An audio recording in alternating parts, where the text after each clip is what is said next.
I'm Sarah. Welcome to Duck River Homestead. We're halfway through July, and so I figured it would be a good time to check out what the garden looks like and just make some notes for me for next time. This is one side of the garden, and this is our containers. We have 2 containers. And then this is the right side of our garden. This is where the girls have their garden. They're sharing a bed this year. Hazel is doing a great job with her sunflower. It's getting nice and big. She also has some basil over here. She's got her cherry tomatoes are already coming in. This is a bumblebee variety. Those have been coming in for a bit. She also has champagne bubble tomatoes, which this one looks ready, and I'm gonna have a snack. And then she also has these larger ones for slicers, our striped German tomatoes. Those are actually seeds that we saved from last year. They did well, and so we're growing them again. And then she also planted some cucumber that is saving the day because our cucumbers aren't doing as great as last year, which I'll show you in a minute. So she also did some parsley, as well as a couple calendula. These are the zeolite calendula. And she also did some pumpkin that's coming in nicely. And over here we have some watermelon that she did as well. And then we have Bridget's side, where she also did a different variety of cucumber, which is not doing so hot. But she's also did 2 different peppers. She did a jalapeno pepper and a bell pepper, a yellow bell pepper. It looks like pretty soon it'll be ready. Couple weeks. She did do some tomatoes. She's not the biggest fan of coming out to water, so we've got some splitting. But she loves her zinnias. She did a great job with her zinnias. She's had good success, and it's been keeping our kitchen counter nice and pretty. In this bed, we had done some onions. These are the ones that I have not harvested yet. I did about half of them already. I did both some from seed, and I got some sets at Tractor Supply. I feel like what I would do differently next time is I'll probably plant out more of the sets, because I feel like the sets did better than the seeds that I started, but I still want to try. Maybe it was because some birds got my little seedlings. I think that's what happened, so I would just do it again and plant out more of my seedlings and protect them more from wildlife. In this bed, right now I only have some celery because I just harvested this whole bed of garlic. We did 2 hardneck varieties and 1 soft. I'm in the process of drying them right now, so I'm not quite sure which I lean more towards, but we're also doing fermented honey garlic, and then I also did some, when I was pulling some out, some of them, because there had been a storm, they weren't quite ready yet. They hadn't fallen over, so I was waiting, but then a storm, they started to rot. So some of them I had to preserve right away, and I couldn't store them long term. So I'm kind of figuring out the timing of that. So we're doing some honey garlic, fermenting, and I did some minced in oil. So over here we have our green stock. I've mostly done herbs and different types of lettuce in here. I've taken most of the lettuce out in order to make room for fall stuff. I'm gonna wait until temperatures get a little cooler before doing fall, but we did some rosemary, some parsley, we have some oregano, dill in there. Some of it has gone to seed, and it's just flowering and helping with pollinators. And then I have some calendula here as well. We also have thyme. I feel like all the herbs and lettuce did really well in here, and I would probably continue to do my lettuce here instead of in ground, even though I've had success with both. Just because in ground, I feel like it just gets dirtier.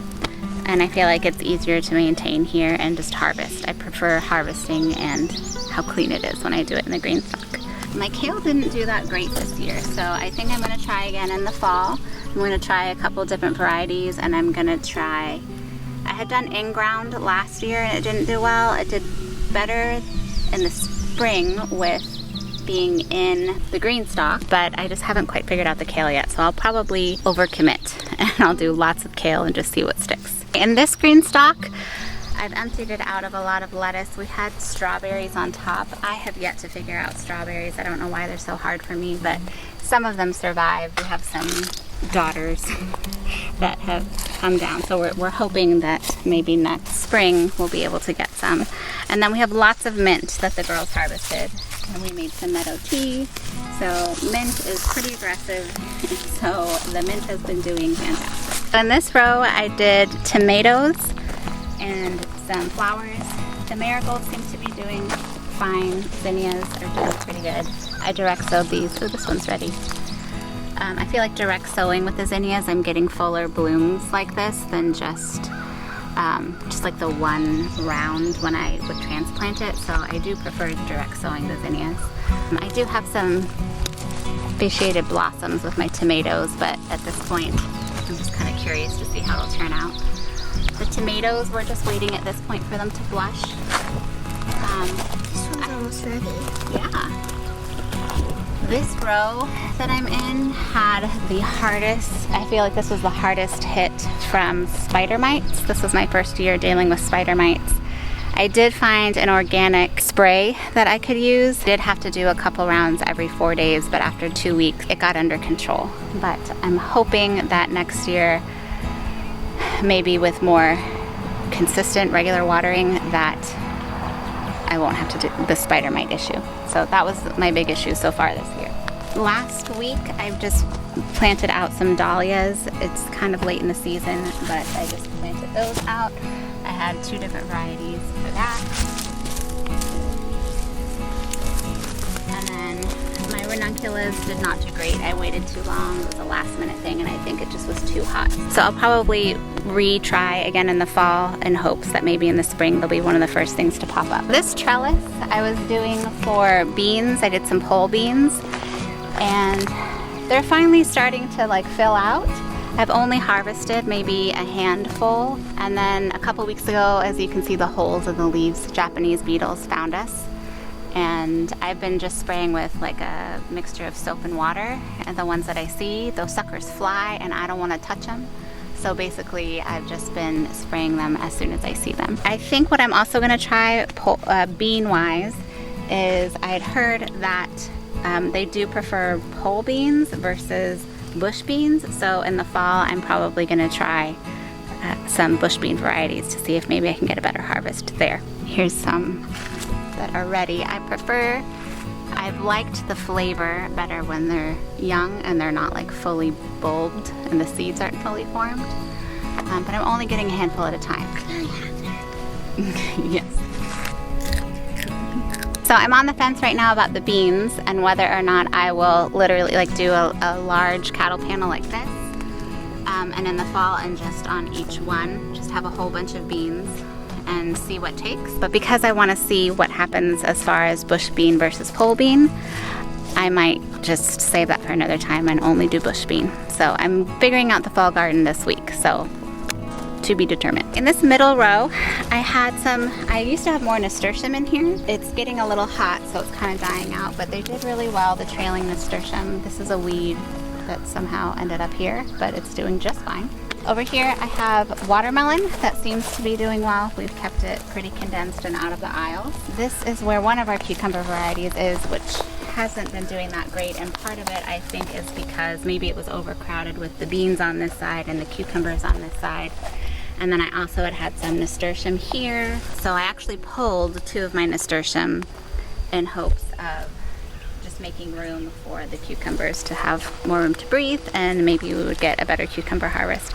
I also just direct sowed more cucumbers last week. Here I have cantaloupe, which seems to be coming along well. This last row I have the rest of our tomatoes. I have some more slicers and paste tomatoes. This row wasn't hit as bad with the spider mites, so I think maybe I might get a better harvest from this row. I also have a lot of basil here. I forgot to mention the basil in the other one. The basil seems to be doing well. I felt like it was a slow start, but we've already harvested enough to do a couple rounds of pesto to help us kind of figure out what our favorite variety is for pesto, getting the ratios right with garlic and Parmesan and salt and all of that. So we're having fun figuring that out. In the next week or 2, I might have enough of each variety of basil to do a fun basil tea tasting with the girls. So far in mid-July, mostly what we've harvested is some cherry tomatoes. We just started to get those in the last couple weeks. regularly where we can have snacks and bring them in the house and have enough. But just last week did we start to have our paste tomatoes begin to actually blush. So a couple weeks I will begin to start pulling, well, not a couple weeks. For these, in a couple days they'll be ready, but over the course of the next few weeks I'll be pulling them, just putting them in the freezer and waiting until closer to fall and winter when the garden settles down a little bit. I just save them in the freezer, and then later on in the winter I actually can our tomatoes. I am looking at, I feel like last year I only ended up with 9 pints of tomato sauce. I would like to do more than that. I did plant more tomatoes this year. I'm just not sure if it's enough. And so next year I might want to experiment with, right now all of my tomatoes are indeterminate and I can put them on a trellis, but I want to try doing some bush variety where they come on all within a certain week, and then I can put all those in the freezer. I can get a bigger batch rather than kind of hand picking as we go and putting them in the freezer. So I'll test that out next summer. This is an F1 yellow tomato cherry variety. They look similar to the champagne bubble, but not as light. I like both flavors. The yellow tomatoes seem to be sweeter, and I like a sweeter tomato. On the other side of our last row, I have mostly just a couple marigolds, and then the rest are peppers. And the peppers, oh, I actually have peppers right here. Ooh, and a grasshopper. Cool. This is a shishito pepper. So yay, I had wanted to grow these because I couldn't get them at the grocery store, and I've heard they're really good blistered with like garlic aioli. So we have that. I've never grown peppers before.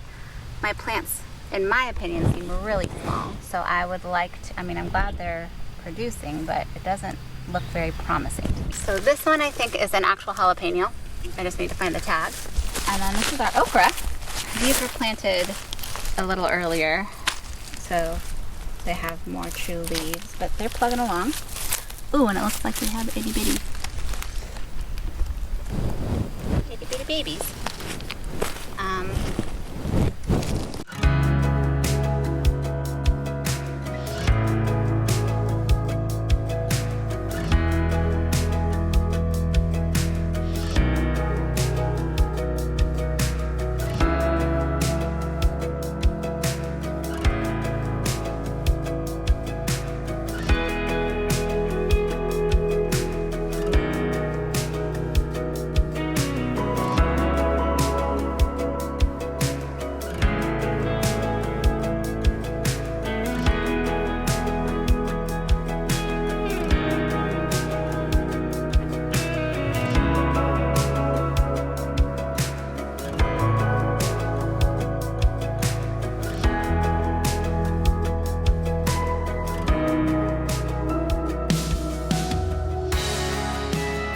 So that's our garden in the middle of July in 2023. I've learned a bit already this year, even though the season's not done yet.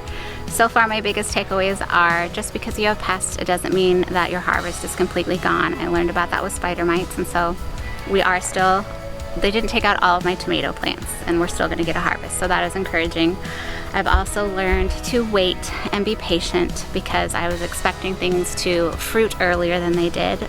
Just because they didn't fruit as early as I thought doesn't mean that I won't have a harvest. Another thing that I learned was experimenting. I'm more open to experimenting with like bush bean versus pole bean, and same with tomatoes, and just planting for what works for me, even if I've never done it before, and it means I have to learn something new. I'm sure that I'll learn more as the season progresses, and I'll do like a recap at the end of the year of everything I learned through this season. But this week I'm actually going to be focusing on fall starts, and so I'll put together a video of that too, because I've also learned that even though I have room right now to start some things from seed that I could technically put in the ground now and harvest before our first frost with warmer season varieties, I'm actually not going to do that, because I want to still have room in my beds in order to do some of the cooler season crops, and I don't want to take up all the space with warmer season crops. So I'm having to learn restraint, and I still haven't quite figured out spacing with our beds